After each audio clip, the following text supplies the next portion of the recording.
오늘서부터는 갈라디아서를 강의해 하겠습니다. 갈라디아서 1장 1절로 9절 말씀 가지고 믿음, 내 삶이 전한 복음 외엔 효시, 내 삶이 전한 복음 외엔 효시, 이런 주제로 말씀을 나누겠습니다.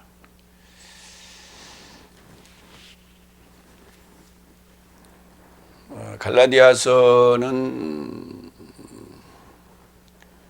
갈라디아 교인들을 향해서 보낸 편지죠. 갈라디아 지방은 소아시아 지역에 있는 소아시아 북부 지역에 있는 교회로서 십자가에 죽고 다시 사는 주제로 갈라디아서를 얘기하고 있다. 핵심은 그겁니다. 첫 번째, 갈라디아서 1장 1절로 5절. 네 삶에겐 은혜, 평화, 하나님에겐 영광. 이 압축된 내용을 6절에 걸쳐서 5절에 걸쳐서 얘기했어요. 5절에 걸쳐서 이 1절부터 5절까지가 그런 5절까지도 아직 안 끝났어요.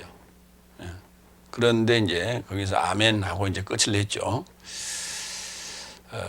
그래서 1장 1절부터 5절까지가 사실은 한 문장이다.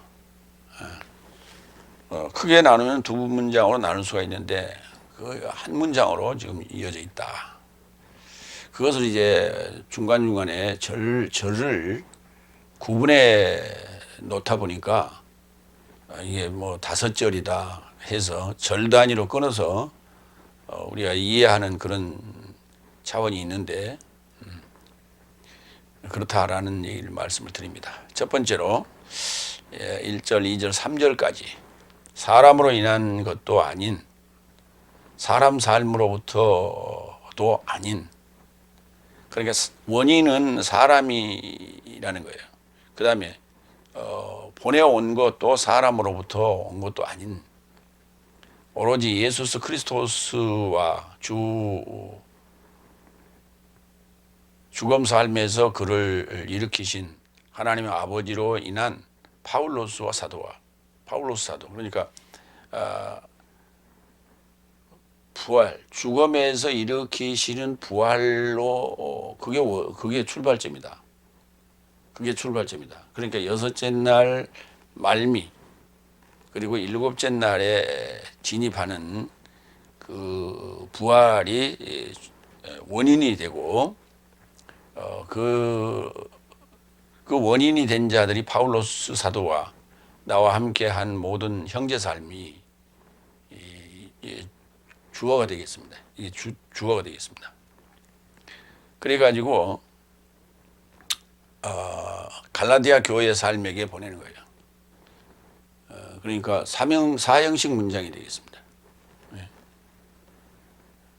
파울로스 사도와 그 다음에 함께한 형제 삶이 갈라디아 교회에게 지금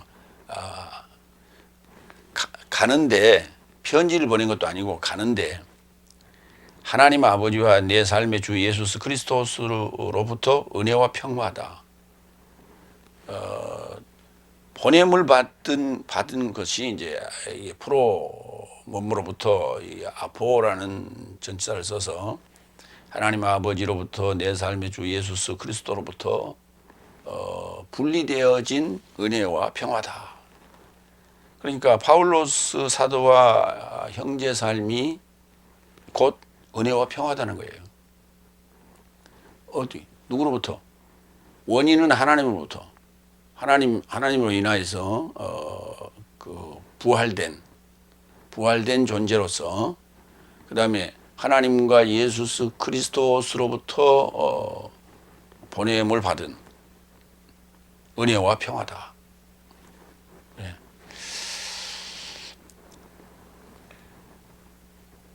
그러니까 우리 개역 성경은 그것을 뭐라고 썼느냐 하면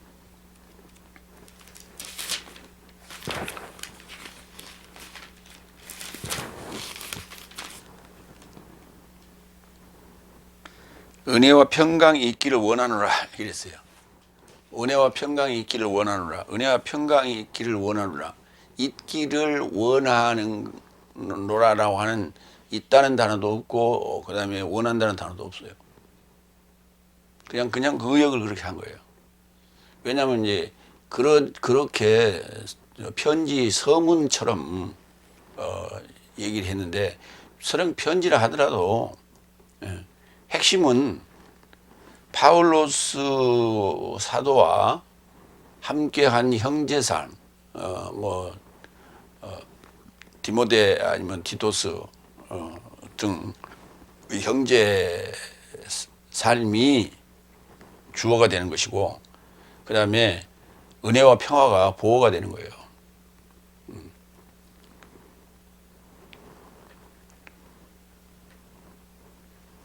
그러니까 하나님 아버지로 인한 누구냐?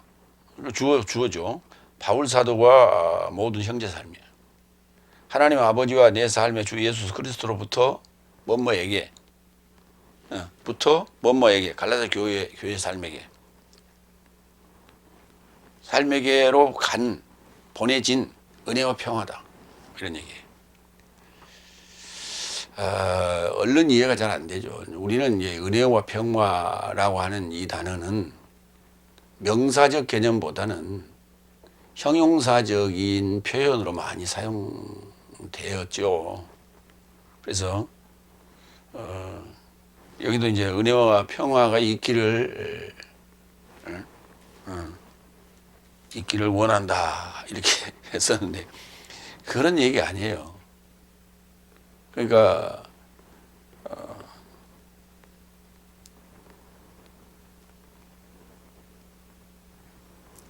지금 1절에서 3절까지에서 일으키신이라는 단어가 이제 동사적 개념으로 등장을 하는데, 일으키신 이거는 분사입니다. 그 외에 동사가 없어요. 그러니까 주제입니다. 이게 주제다 이렇게 보시면 돼요. 갈라디아서의 주제다. 바울 사도와 형제 삶이 곧 은혜와 평화다. 그러니까 은혜의 사신으로, 평화의 사신으로 지금 편지면 편지, 아니면은 가고 있으면 실제로 가고 있다, 이런 얘기가 되는 거예요. 자, 은혜, 카리스. 로마서 5장 21절 늘 보자고 그랬죠. 이는 죄가 사망 안에서 통치한 것과 똑같이 은혜도 이같이 내 삶의 주 예수 그리스도로 인하여 내세적 생명이 이루고자 의로 인하여 통치하고자 하려 합니다. 자, 은혜다라고 하는 것이 결국은 갈라디아 교회의 삶을 주 예수 그리스도로 인하여 내세적 생명이 이루고자 통치하는 거예요. 그게 은혜예요. 그러니까 오늘 이 편지를 쓰는 것도, 아니면 만약에 간다면 이러한 내세적 생명이 이루고자 예수 그리스도로부터 인하여 통치하는 거예요. 그러니까 통치하고자 하는 것이다. 이게 은혜다. 다음 평화, 에이레네. 먼저 야고보서 3장 18절 봅니다. 평화 안에 있는 의의 열매는 평화를 수행하는 삶으로 심겨지고 있다. 평화의 씨앗이 심겨져야 돼. 평화 안에 있는 의의 열매는, 그러니까 의의 열매가 맺혀야 평화가 이루어지는 거예요. 그러니까 평화라고 하는 건 전쟁이 끝나고 평화로운 상태. 그래서 의로운 열매가 맺히는 건데, 그거는 바로 평화를 수행하는 삶이다. 평화를 수행하는 삶이라고 하는 건 전쟁으로부터 이기는 거예요. 전쟁에서 이기는 것이 평화를 수행하는 것이다. 결국은 복음 전한다는 얘기는 전쟁하는 거예요. 전쟁에서 이기는 거예요. 그러니까 예수님께서 말씀하시길, 내가 너희에게 평화를 주러 오는 것이 아니라 검을 주러 왔다 그런단 말이에요. 평화를 얻기 위해서는 싸워야 되는 거예요. 싸우지 않으면 평화는 없는 거예요. 종으로 끝나는 거예요. 그러면 싸우기 위해서는 뭐가 필요해요? 검이 필요하죠. 말씀의 검, 성령의 검이 필요한 거예요. 그래서 그 성령의 검을 가지고 싸워서 이겨야 돼. 그 이기기 위한 것을 돕는 것이 바로 복음 전파예요.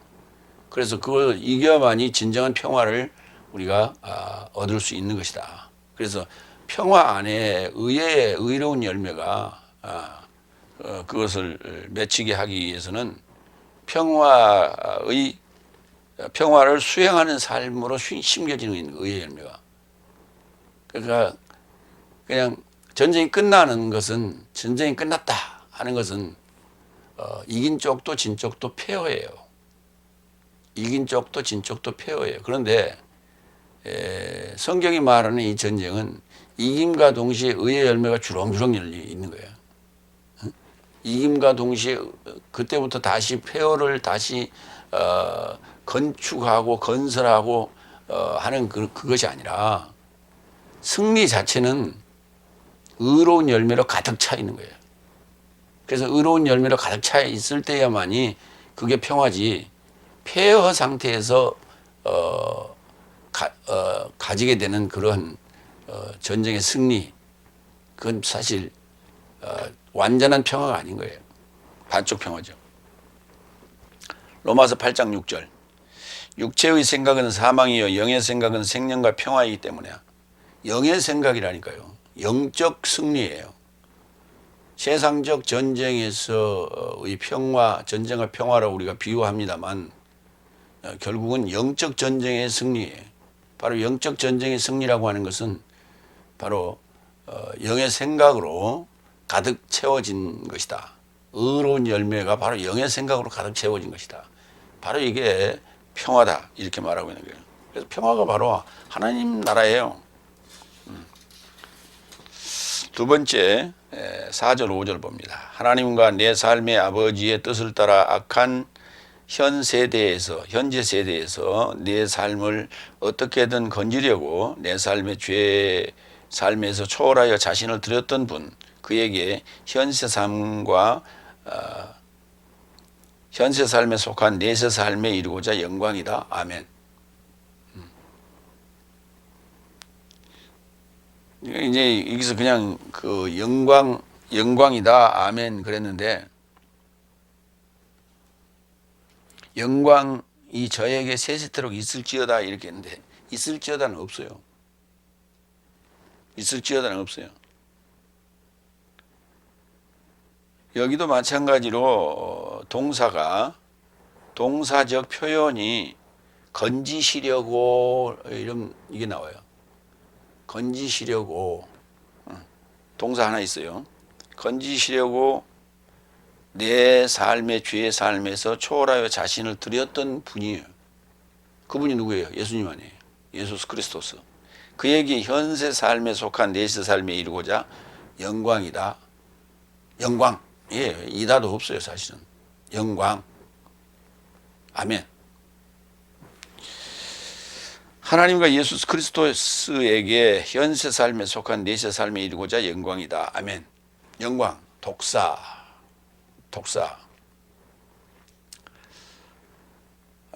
누가복음 21장 27절 보겠습니다. 그러면 그때의 구름 안의 능력과 대단한 영광과 결합하여 오는 사람의 아들 곧 인자를 저 삶이 볼 것이다.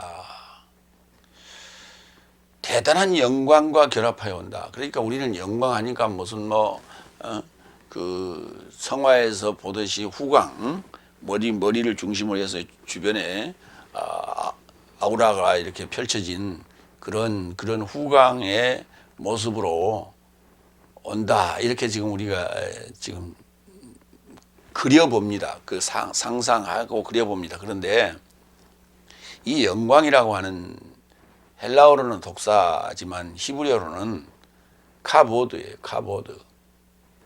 카보드 또는 카보드 또는 케보드 그러는데, 이 단어는 카바드, 무겁다, 영화롭다에서 왔어요. 그 영화로운 게 결국 무거운 거예요. 그 무거움이 영화로움 쪽에서는 감춰져 있는 것이고, 그 다음에 그렇지 않은 반대쪽 육체적인 부분에는 그게 죄의 무거움으로 표현되고 있는 거예요. 그래서 영화로움이라고 하는 건 무거움이 전제되어 있는 거예요. 그 안에 내재되어 있는 거예요. 그것이 영광입니다. 그러니까 현세 삶에 속한 내세 삶, 현세 삶과 내세 삶이 연결되어 있는데 현세 삶에서 내세 삶으로 이어지는 데 있어서 그 무거운 중책을 감당해야 된다라고 하는 거예요.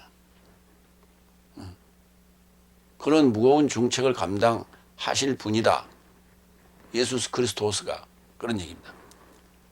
그러니까 그런 능력, 구름 안에 그 대단한 능력, 그러한 무거운 중책을 가지고 중임을 가지고 오신다 하는 거예요. 그걸 영광이라고 하는 거예요. 이사야서 66장 18절 19절 내가 그들의 행위와 사상을 아노라. 때가 이르면 문 나라와 언어가 다른 민족들을 모으리니 그들이 와서 나의 영광을 볼 것이며 나의 영광을 볼 것이며 내가 하는 그 엄청난 큰 일을 볼 것이며 내가 그들 가운데서 징조를 세워서 그들 가운데서 도피한 자를 여러 나라 곧 다시스와 뿔과 활을 당기는 룻과 및 두발과 야완과 또 나의 명성을 듣지도 못하고 나의 영광을 보지도 못한 먼 섬들로 보내리니 그들이 나의 영광을 문나라에 전파하리라. 그러니까 나의 영광을 와서 보고 그리고 나의 영광을 문나라에 전파하리라. 영화로움을 꽃이 피는 그런 영화로움을 전하는데 그게 단지 어떤 그 멋있는 어떤 스타, 잘생긴 스타, 말 잘하는 어떤 스타의 개념이 아니라 능력 있는 거예요. 능력 있는 거예요. 죄에서 건질 수 있는 하나님의 품으로 이렇게 인도해낼 수 있는 그런 능력이 있는 것이지. 그 능력을 보고 내재된 능력을 칭찬하는 거예요. 그런 것이지 외적인 어떤 영광이 아닌 거예요. 자, 무겁다라는 단어를 한번 볼까요? 무겁다는 두 가지로 보겠습니다. 먼저 욥기서 6장 1절로 3절. 욥이 대답하여 이르되 나의 괴로움을 달아보면 나의 파멸을 저울 위에 모두 놓을 수 있다면 바다의 모래보다 무거울 것이다. 그리고 나의 말이 경솔을 하였구나. 나의 괴로움과 나의 파멸을 저울에 올려놓는다면 모래보다 무겁다. 많고 무겁다. 그 무겁다라고 하는 것이 그 괴로움과 파멸의 어떤 비중이에요. 비중을 설명했는데 무겁다. 이사야서 9장 1절 전에 고통받던 자들에게는 흑암이 없으리로다. 옛적에는 여호와께서 스불론 땅과 납달리 땅이 멸시를 당하게 하였더니 자, 이 부분까지는 모래보다 무거운 그 죄성이 나를 짓누르고 있는 거예요. 후에는 해변길과 요단 저쪽 이방의 갈릴리를 영화롭게 하셨느니라. 그 죄로부터 해방시켰어요. 가벼워진 것 같죠. 가벼워졌는데 동일한 단어를 또 쓰고 있네. 가벼워졌는데 그걸 영화롭다라고 표현했지만은 사실 무거운 거예요. 왜? 가볍게 죄로부터 해방시켜서 가벼워지게 자유롭게 만들었으면서 그에게 중책을 맡겨서 또 보내거든요. 중책을 맡겨서 보내거든요. 예. 육군사관학교를 졸업하게 되면 소이라고 하는 그 바풀 하나, 다이아몬드 하나를 달게 됩니다. 영광이죠. 예. 4년간의 그 수고와 인내를 대변하는 그 다이아몬드 한 개, 상당히 영광스러운 배지예요. 그런데 그에게는 엄청난 또 과제, 임무, 책무가 주어져 있는 거예요. 뭐 행정 파트로 갈 수도 있고 전방 파트로 갈 수도 있는데 전방 파트로 가게 되면 소대장이에요. 일개 소대지만은 그 소대원들을 책임지는 그러한 중책을 맡게 되는 거예요. 이제 갓 소위를 단 그 소대장 어리죠. 그 선임하사도 있고 또 거의 동년배들의 그 사병들하고 같이 생활해야 되는데 그 통솔해야 되는 그게 계급이 그것을 통솔하는 거예요.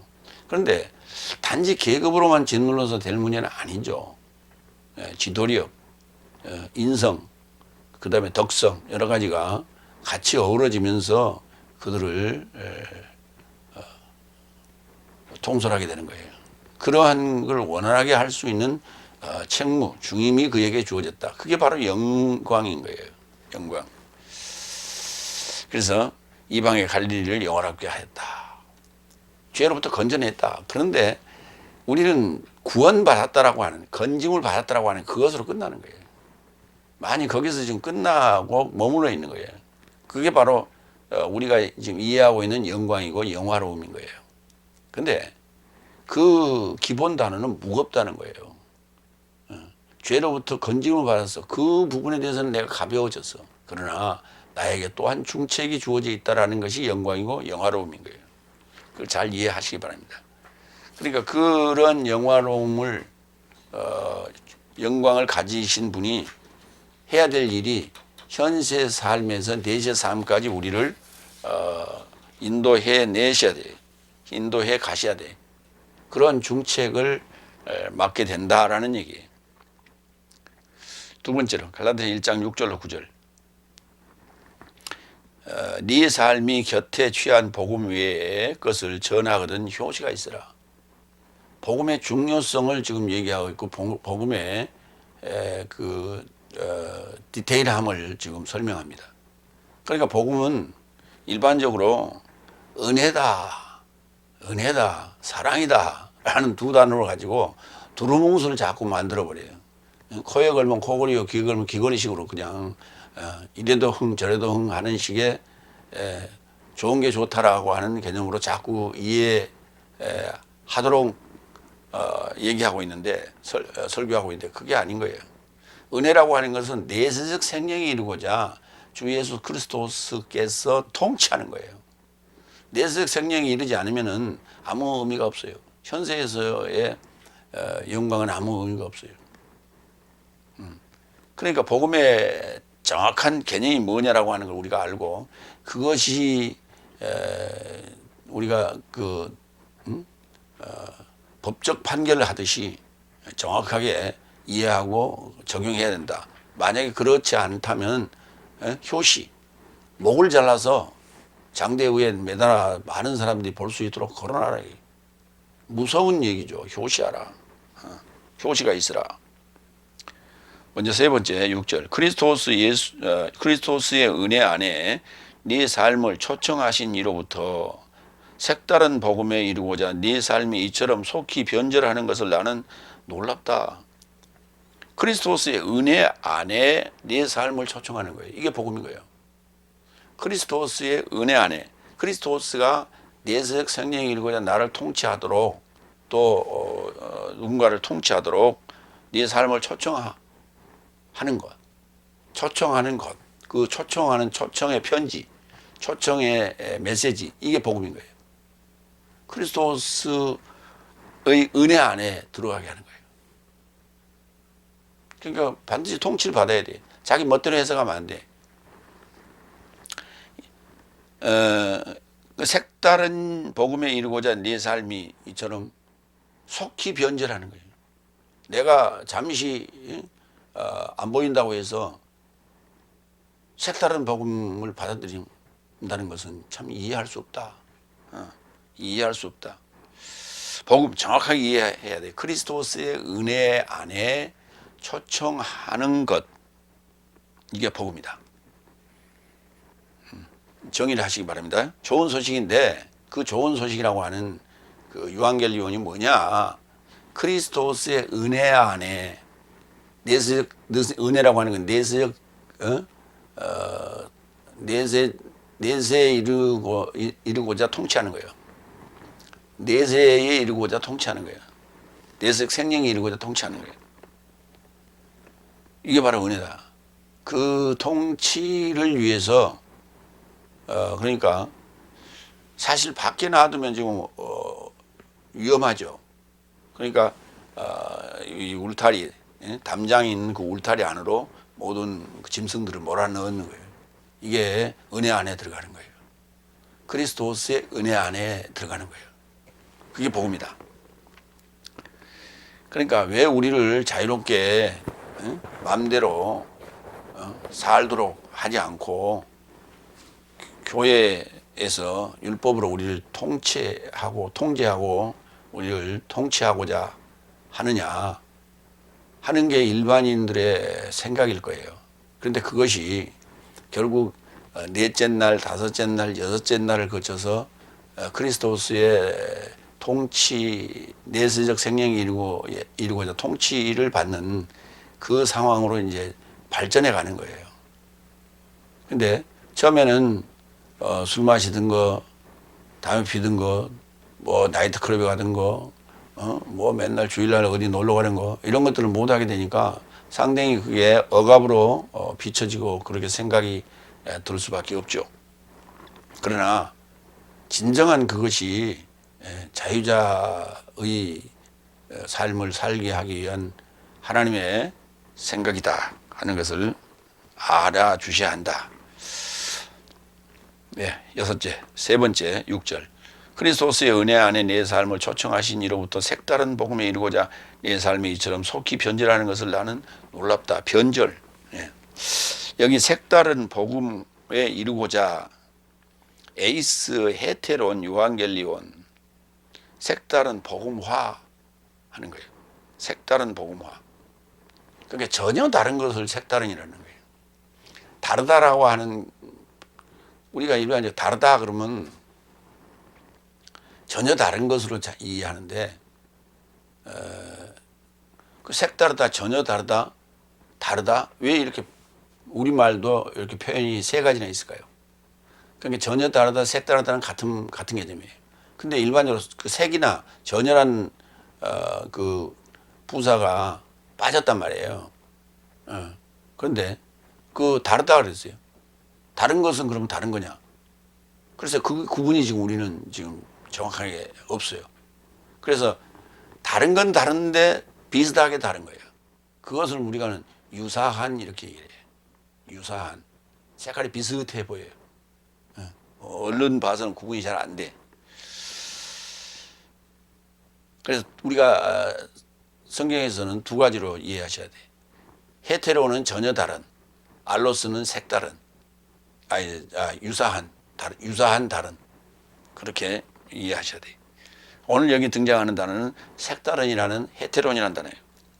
누가복음 23장 32절. 그런데 색다른 두 행악자 삶도 예수와 함께 제거되려고 끌려오게 되었다.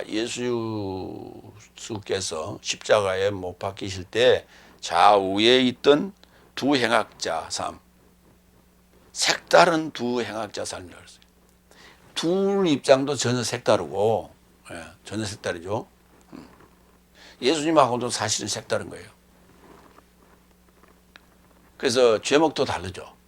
예수님은 죄가 없어요. 근데 저들은 강도짓을 했거든요. 당연히 받는 거예요. 근데 거기에 색다른 두 행악자 삶이라 했어요. 같은 죄를 지었지만은 전혀 생각이 달라요. A와 B가 전혀 생각이 달라요. 누가복음 23장 40절. 그러자 색다른 이가 답변하여 그 둘 중에 한 그 강도가 색다른, 영어로 표현하자면 difference 또는 different라는 단어로 이해하시면 돼요. 그 다음에 이제 그 알로스라고 하는 것은 order, 또 다른이면 그게 another 이렇게 되는 거예요. another, 또 하나, 또 다른 하나, 또 다른 하나, another. 그 다음에 그냥 유사한, 다른, order 이렇게 되는 거예요. 여기는 디퍼런스한 이가 답변하여 그에게 경의를 표하며 말하되 네가 동일한 판결 안에 있으면서 하나님도 두려워하지 않느냐. 동일한 판결, 사망이라고 하는 죽게 되어 있는 그런 판결을 받았으면서도 하나님도 두려워하지 않고 그렇게 욕하고 그러냐. 예수님을 저주하고 그러냐. 이분은 죄가 없어. 이런 얘기죠. 그 색다른 이가 그랬어요. 그러니까 굉장히 아주 디테일하게 지금 성경을 우리가 봐야 된다 하는 거예요. 이것도 오더나 디퍼런스나 알로스나 헤테로이나 그냥 두루뭉술 이렇게 그냥 보는 그런 것은 아니다 하는 거예요. 칼로스와 크로노스도 마찬가지예요. 같은 개념이에요. 카이로스는 때, 귀해, 절기 이런 거예요. 어떤 시점을 얘기하는 시점을. 그런데 크로노스는 기간이에요. 잉태로부터 탄생까지. 아브라함부터 예수까지. 그 기간을 얘기하는 거예요. 그걸 크로노스라고 하는 거예요. 근데 그것도 모르고 그냥 막 그 단어가 좋다고 생각하고 무슨 뭐 하나님의 때니 사람의 때니 그러면서 하나님의 시간이 사람의 시간이 그런 식으로 참 기가 막혀요.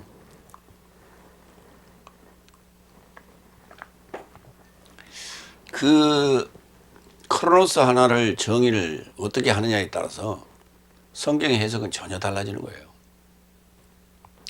헤테론과 알로스를 어떻게 해서 그 의미를 아느냐에 따라서 성경은 전혀 달라진다는 사실이에요. 자, 네 번째 7절. 네 삶을 선동하는 삶과 크리스토스의 복음을 뒤집길 원하는 어떤 삶이 있지 않거든 다른 복음은 없다. 이때는 또 다른이란 단어 오더를 썼어요. 알로스, 오더. 유사한 복음은 없다고요. 그러니까 선동하는 삶이 있어서 크리스토스의 복음을 뒤집을 만한 어떤 내용이나 사건이 없다면, 있지 않다면 유사한 복음 없다고. 그러니까 누군가 예수님이 십자가에 죽고 부활하신 것처럼 누군가 십자가에서 죽고 만약에 죽었다가 부활했다가 치자. 그건 유사한 복음이에요. 유사한 복음이라고. 그 예수님의 이제 십자가와 부활 사건을 증언했더니 야, 우리 동네에 내가 아는 사람도 그런 사람이 한 사람이 있어. 그럼 그 양반도 복음이겠네. 그렇게 얘기할 수 있다고요. 근데 그러면 그 유사한 복음이 되는 거예요. 그런데 그런 사실이 없다면, 지금까지도 없었지만 그런 사실이 있지 않다면 다 유사한 복음은 없는 거예요. 유사한 복음은 없는 거예요. 마태복음 4장 21절로 22절 볼까요? 오더, 알로스. 그리고 거기서 앞서 가시다가 제베다이오스의 아들 야코보스와 그의 형제 요한네스 다른 두 형제 삶을 거기서 알아보셨으니, 자, 여기서 또 둘이 나와요. 다른 두 형제 삶을 거기서 알아보셨다고요. 그러니까 예수님과 함께 십자가에 못 박힌 전혀 다른 색다른 두 사람이라고 표현했어요. 그건 색다르다고 그랬어요. 그런데 여기 요한과 야고보는 유사한 다른 두 형제라고 그랬어요. 쌍둥이라 하더라도 달라요. 그러나 하는 행동이나 모양은 비슷하죠. 그런 거예요. 이게 형제이기 때문에 달라요. 다르긴 다른데 형제예요. 유사한 친구예요. 생각도 다 거의 비슷하고, 먹는 것도 거의 비슷하고, 행동도 거의 비슷하게 해요. 형제이기 때문에. 그의 아버지 제베다이오스와 함께 배에서 저 삶의 그물을 온전케 하는 저 삶도 초청해 내셨다. 그러자 저 사람이 곧장 배와 저 사람의 아버지를 놔두고 그와 동행하였다. 유사한 친구들이에요. 12제자 중에 가룟 유다는 색다른 친구고 나머지는 거의 유사한 알로스, 다른 제자들이에요. 그렇게 보시면 돼요. 5번째 8절. 오히려 내 삶이 만약에 하늘에서 나온 사자라도 내 삶이 네 삶에게 전한 복음 전한 것 외에 네 삶에게 복음을 전한다면 효시가 있으라. 하늘에서 나온 사자라도 내 삶이 네 삶에게 복음 전한 것 외에 다른 복음을 전한다면 효시가 있으라. 목을 잘라서 높은 곳에 매달아 못 사람들이 보도록 그렇게 하는 거예요. 왜 우리 사극에 보면은 성문 입구에 그 광장이 있잖아요. 광장 옆에 목을 잘라서 매달아 놓은 걸 봤잖아요. 그리고 그 밑에다 죄목을 달아놨잖아요. 그거를 효시라고 하는 거예요.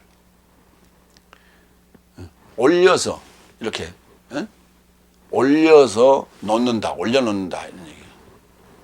올려놓는다. 근데 그걸 이제 저주라고 번역을 했죠. 6번째 9절. 내 삶이 앞서 예비한 것 같이 지금 또 다시 내가 말한다. 누가 네 삶이 곁에 취한 복음에 의해 복음 전하거든 효시가 있으라. 그러니까 내 삶이 전한 것을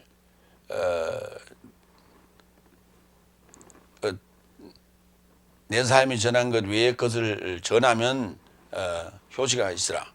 그 다음에 네 삶이 곁에 취한 복음의 것을 누가 전하거든 비슷한 말이에요. 좀, 효시가 있으라. 다른과 색다른 복음은 없다 그랬어요. 자, 그 얘기를 두 단어를 같이 넣어서 설명한 부분이 고린도후서 11장 4절 5절에 등장합니다. 왜냐하면 실로 누가 와서 내 삶이 선포하지 않았던 다른 유사한 예수스를 선포하거든. 혹 네 삶이 취하지 않았던 색다른 영을 취하거나 혹 네 삶이 맞이하지 않았던 색다른 복음을 네 삶은 잘 용납하는 것이다. 네 삶은 잘 용납한 것이다. 나는 크게 초월한 사도 삶보다 조금도 부족함이 없다고 계산한다. 사도 삶보다 내가 부족함이 없어. 그런데 내가 전한 복음이 외에 누가 와서 유사한 복음을 전했다. 유사한 복음이라는 게 뭐냐면 이런 얘기죠. 예수라는 얘기, 예수 그리스도라는 얘기를 말하면, 그 단어를 얘기하면 아하, 예수 믿는 자구나 하고 우선 대화의 문을 열어놓거든요. 대화의 문을 열어놓고 얘기를 하다 보면은 상대가 입이 좋으면, 입씨름이 좋으면 그게 넘어가요. 살살살살 넘어가게 돼 있어요. 그때 다 색다른 영과 색다른 복음이 들어온다고요. 그러니까 유사한 예수 그리스도라고 하는 말, 그 말에 그게 문이 열려요. 그 문이 열려요. 그러면서 그러니까 같은 동양이나 아니면 학연이나 지연이나 이런 것보다 예수 그리스도라는 말이 예수 믿는 자들에게는 훨씬 더 강력한 그 빗장을 푸는 무기예요. 상대가 빗장을 여는 데 있어서 가장 중요한 게 예수 그리스도예요.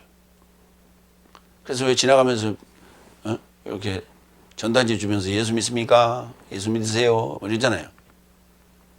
근데 이제 우리가 이제 딱 보면 알잖아요. 아, 이게 이단들이 주는 것이다. 그 표명이 돼 있기 때문에 아니까 우리가 문을 닫고 가죠. 일반적으로는. 그러나 그런 것을 목적으로 하지 않는 일반적인 어떤 자리에서의 대화에 있어서 상대가 의도를 가지고 어떤 의도를 가지고 우리에게 접근했을 때, 예를 들어 신천지 같은 데가 자기가 신천지라는 걸 표현하지 않고 의도적으로 접근할 때 제일 크게 나의 빗장을 여는 무기가 예수 그리스도거든요.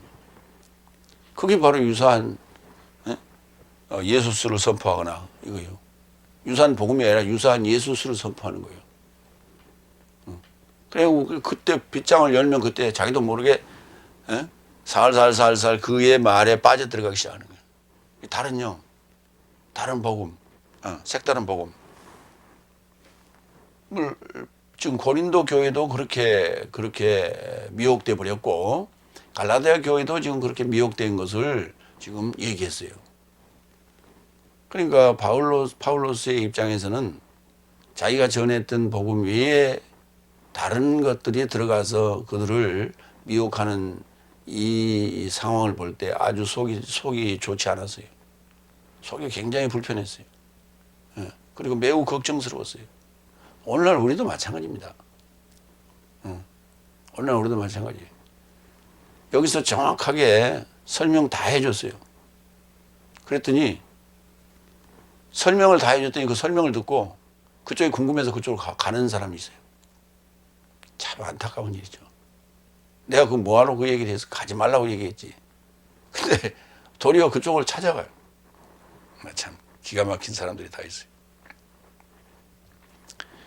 그러니까 표현이 그 목을 잘라서 이렇게 매달으라고 그랬지. 그렇게 가버리거나 그렇게 변절하거나 그렇게 용납하는 자들은 그냥 목이 잘린 거나 다름없다는 거예요. 그게 그렇게 가버린 자체가, 그걸 용납한 자체가 천벌이라는 거예요. 지금 그게 올려놓는다는 얘기가 그게 천벌이래요. 계시록 22장 18절로 19절. 왜냐하면 나는 이 증서의 예언의 말씀 삶을 듣는 모두에게 공동 증언한다. 만약 누군가 이 삶을 향하여 더한다면 하나님께서 이 증서 안에 기록된 재앙 삶을 그를 접하여 더하실 것이요. 더해도 안 되고 빼도 안 된다. 만약 누군가 이 예언의 증서의 말씀 삶으로부터 제거한다면 하나님은 생명나무로부터 그리고 거룩한 성에서 이 증서 안에 기록된 삶에서 그의 몫을 제거할 것이다. 더해서 증언하는 자들은 주로 부흥사들이나 목회자들이겠죠. 그러나 일부를 빼고 말하는 자들은 일반적으로 평신도들이에요. 말 잘하면 목사 되죠.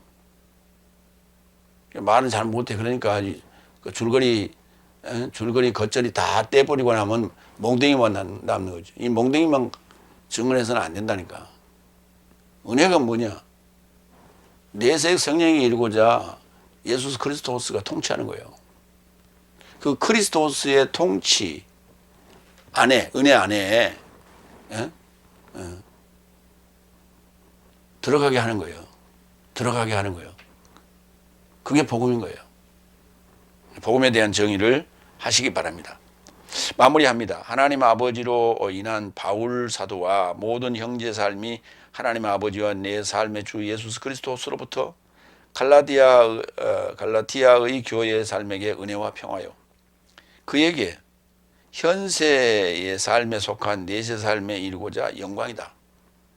다른 복음은 없으니 네 삶이 곁에 취한 복음, 그리스도스의 은혜 안에 네 삶을 초청하는 것 외에 그것을 누가 전한다면 목이 댕강 날아갈 것이다. 전한 자도 그 목을 잘라야 되고 받는 자도 목을 잘라야 된다. 목을 내놔야 된다. 그런 얘기. 아멘. 우리는 이렇게 이 복음에 대한 아주 섬세하고도 디테일한 부분까지를 알고 있어야 되고 그렇게 알고 그렇게 실천해야 됩니다. 두루뭉술 그냥 예수만 믿으면 된다라고 하는 그런 뭐로 가도 서울만 가면 된다. 뭐로 가도 그렇죠. 걸어가는 길이야. 서울만 가면 되죠. 근데 천국 가는 길은 뭐라는 길은 없어요. 정도밖에 없습니다. 정도밖에 없어요. 갓길은 없어요. 사이드 길은 없어요. 돌아가는 길은 없어요. 근데 사람들은 그렇지 않아요. 그럼 몇 사람이나 가겠냐? 몇 사람이나 가는 건 중요한 게 아니요. 하나님은 장소적 어떤 넓은 장소를 예비하고 계신다면 그 장소가 찰 때까지 기다리는 거야, 하나님은. 그러니까 우리가 생각하는 그런 식의 한꺼번에 확 가득 채워질 것이다. 그런 거 아니에요. 걱정하지 마세요. 자기 신앙을 점검해야지. 쟤는 어쩌고 나는 어쩌고. 대중의 사람들이 그걸 생각하니까 그걸 핑계 삼아서 두루뭉술 같이 도매금으로 넘어가고자 하는 그런 생각은 버려야 된다. 마무리하겠습니다. 기도하겠습니다.